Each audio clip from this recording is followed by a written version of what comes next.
Knowing Jesus Requires the Fellowship of Suffering by Teri Gasser, that I may know him and the power of his resurrection and the fellowship of his sufferings, being conformed to his death. Philippians chapter 3, verse 10. I sat across from my husband in a quiet restaurant. We said little. Our tear-streaked faces burned with the results of my ultrasound. My womb was a grave.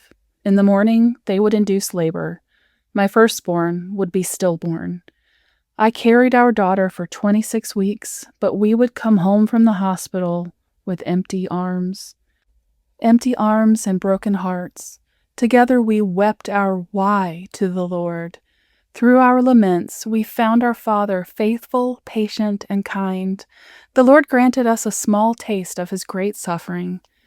We didn't choose to give up our child, yet that's exactly what God the Father did for us. And as difficult as it was, Christ cooperated with his Father's plan. Jesus willingly died for us. No one takes it, my life, from me, but I lay it down myself. John chapter 10, verse 18a. What are we willing to die for?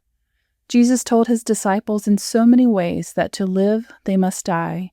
If anyone desires to come after me, let him deny himself and take up his cross daily and follow me. Luke chapter 9, verse 23.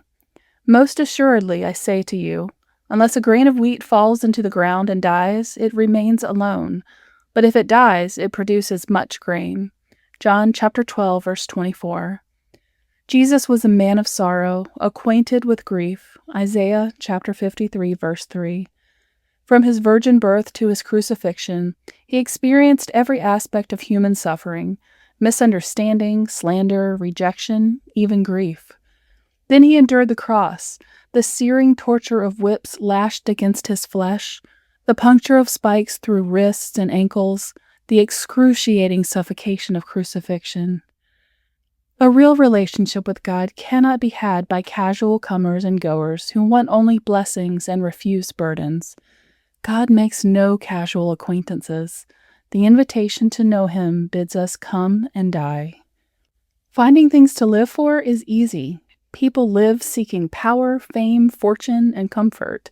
Some live to please others. But Christ laid aside his glory and laid down his life to rescue us.